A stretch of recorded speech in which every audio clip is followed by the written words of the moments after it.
Hi there, we're back. That's a little better. So I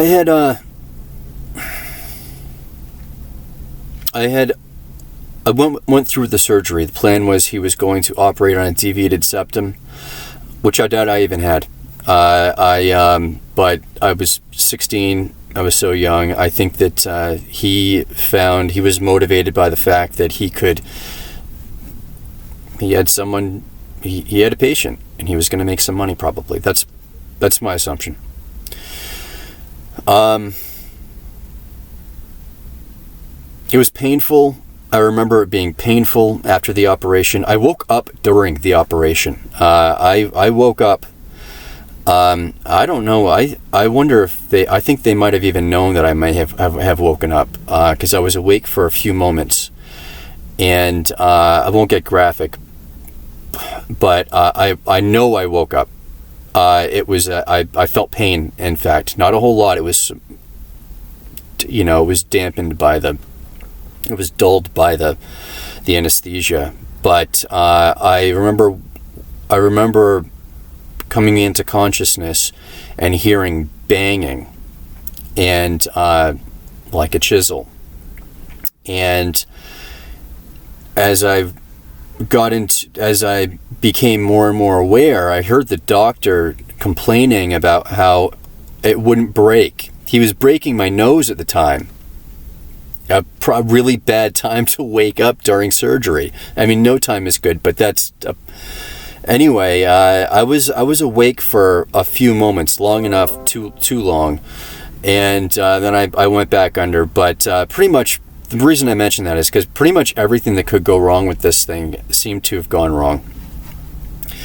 Got out of the surgery. It was painful, and I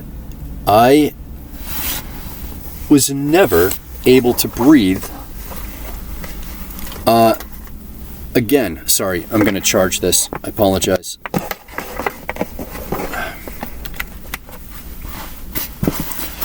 I was never, my nose was never the same.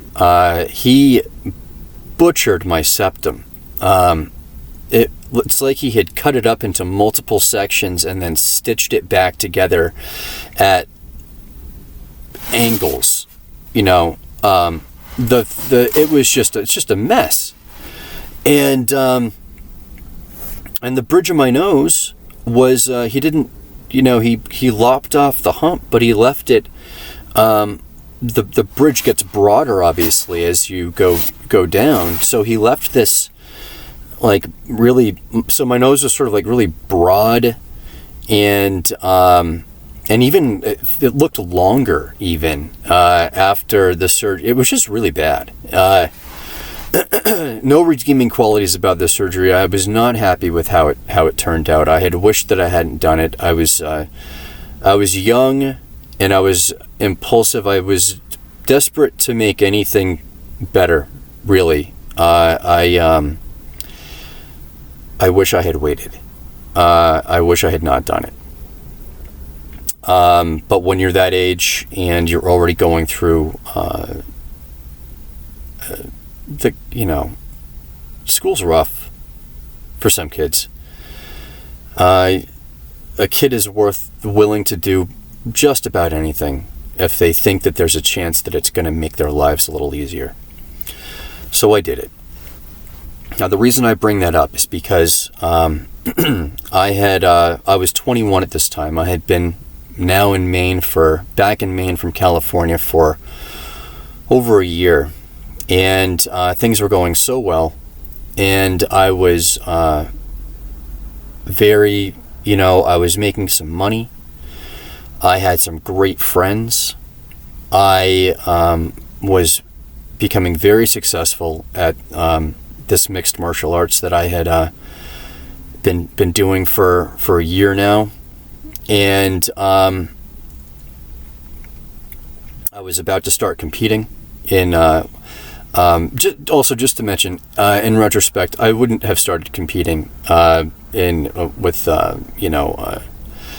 it's dangerous. It's but at that age, I wanted to test myself further. And anyway, I decided that I was not happy with how my nose had turned out. So I decided to contact a plastic surgeon and see what could be done. And I ended up doing it. I ended up getting the surgery. So this was in the winter of when I was 21, in the winter of 2000. I think it was middle of February or something like that. I got this surgery, came back from the hospital. I was in a cast.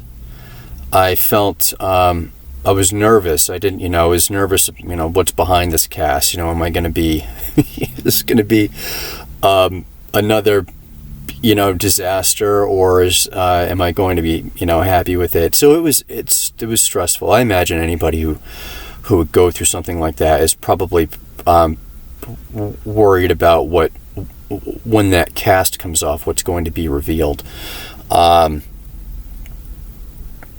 It was about 2 weeks that went by, got the cast off, and it was swollen, so it was hard to, tell how it all looked and everything. The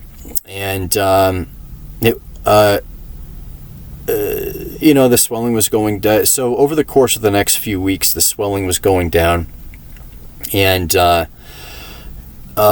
to look better.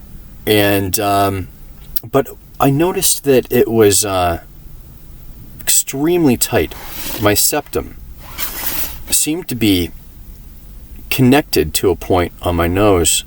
It seemed wrong, because when I would bring my lips over my front teeth like that, I couldn't without it feeling like my septum was there was so much tension there. It felt like it was going to tear, so I could barely curl my lips like that. If you could see, I've got a mustache. Sorry, it's hard to shave out here. It was very wrong. I actually was really seriously concerned that I was going to break the skin on my septum with how much tension there was on it. So I was like, maybe that's just going to go away. I'll give it some time. So I'd say maybe a month or so went by, and something like that. And it wasn't getting any better. And I was in my kitchen. I was living with my parents at this point, though I didn't want to be. But I was spending very little time there. I was mostly hanging out with friends. I was working out of town, so I would spend a lot of nights out of town at friends' houses. I was in my parents' kitchen, and I had been testing. I was getting more and more courageous and seeing how far I could get my teeth or my lips over my teeth like that, doing that motion. And I just went for it. I was like, I can't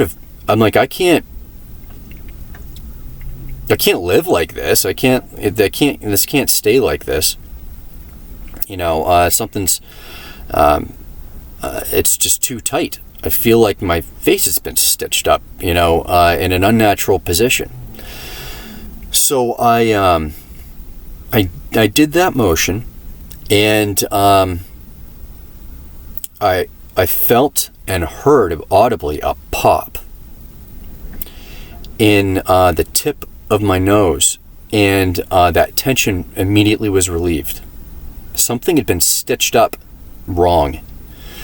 I was able to move my mouth like I should be able to, like I always had been able to. However,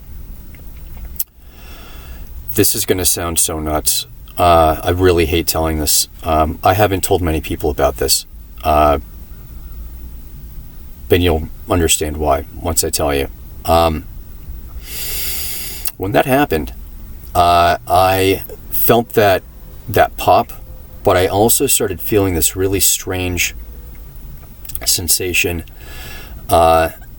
in my septum and in my jaw.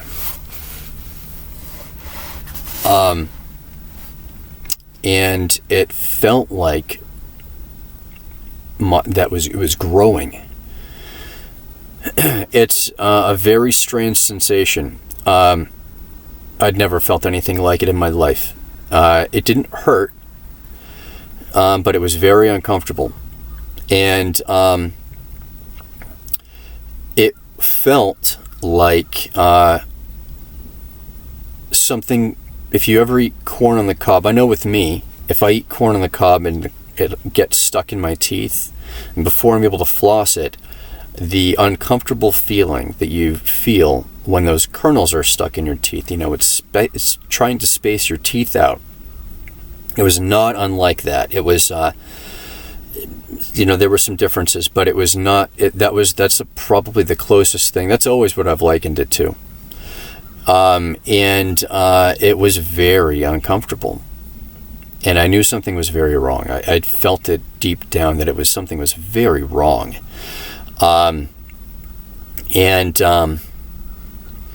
So I spent some time, the next couple weeks or so, just hoping this would go away. I'm like, this has got to be. It has to be. It's related. It started happening immediately after I heard that pop and relieved that tension. And I thought, okay, what if maybe, just coincidentally, my wisdom teeth were coming in? I thought, what if my wisdom teeth are pushing things forward, and it just so happens that coincidentally I am noticing it at the very time that I relieved that tension in the septum of my nose.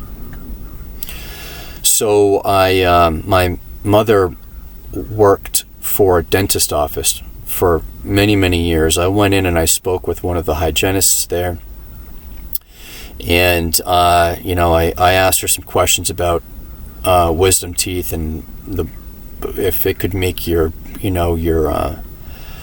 teeth start moving. And she said, yeah, in some cases, if there's a lot of growth happening, abruptly it can happen. So she had me bite down like that and make a clench so she could hear my teeth clenching. And she said, oh yeah, I can tell your teeth aren't meeting up the way they're supposed to. And I could feel it. They weren't meeting up. It was like if you ever put a piece of, you can feel very, very, very minute changes. And if you let's say if you take the thinnest piece of paper you could, like Bible paper, like really, really very thin paper, and you take a little bite of that, like you put that in between, if you ever done something like this before, and you put that in between your teeth and you bite down, as thin as that paper is, you can feel it quite well. It was like that. I could tell my teeth weren't lining up. There was a movement happening, and she confirmed it with. Apparently she was very attuned to how a normal, a mouth that a healthy bite was supposed to sound, as opposed to the way it sounds if teeth aren't meeting up. So I thought, okay, maybe it's my wisdom teeth, but I had this horrible feeling that it wasn't.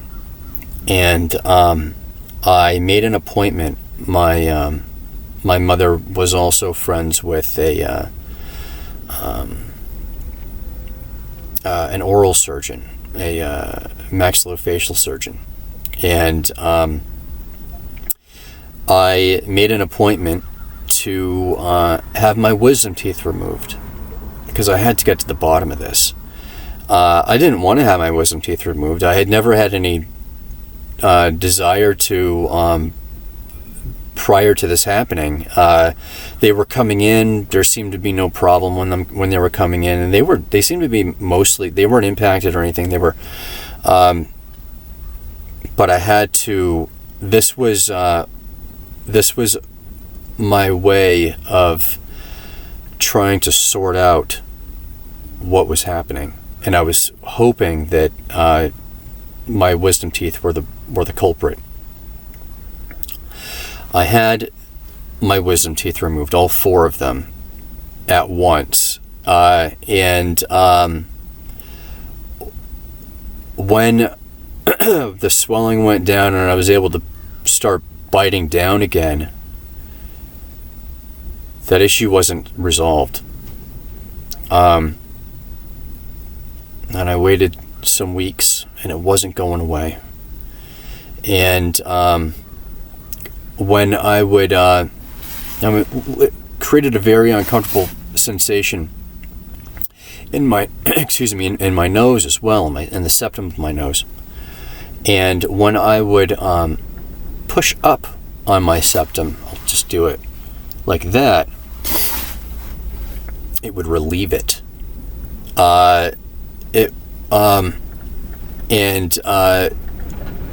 If I left my finger there with my septum pushed up for a few minutes, it would really relieve that. And my teeth, if I started sort of like clenching down and I could sort of get my teeth settled back in, and the movement would stop.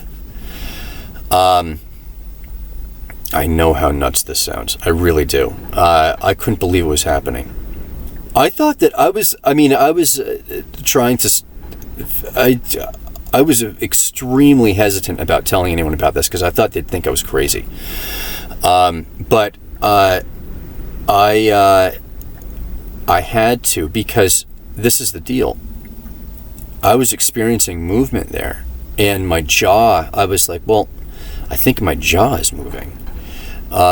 And it feels like I'm feeling it in my nose. I'm like, what if my nose is also moving? But it was so new to me. So this has been going on for 2 or 3 months or so. So I made an appointment to see that doctor who would take my wisdom teeth out. And I was so embarrassed. I wouldn't say it over the phone because I didn't want to tell the receptionist or something, I wanted as few people to hear about this as possible because I was expecting ridicule. But I had to get to the bottom of this.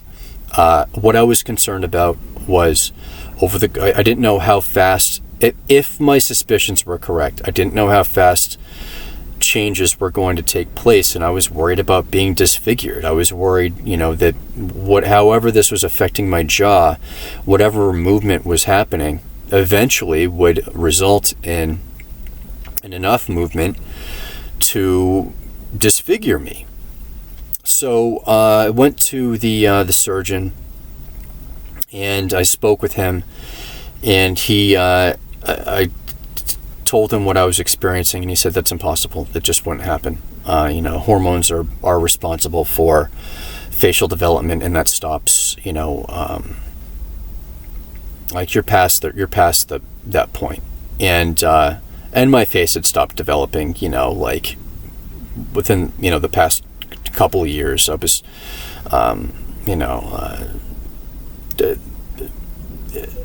he was right, except for the fact that I was experiencing this, and so I tried to get. I was like, something's going on, and he was like, it's impossible, it can't be happening. So I left there, and I didn't know what the hell to do. I knew something was happening.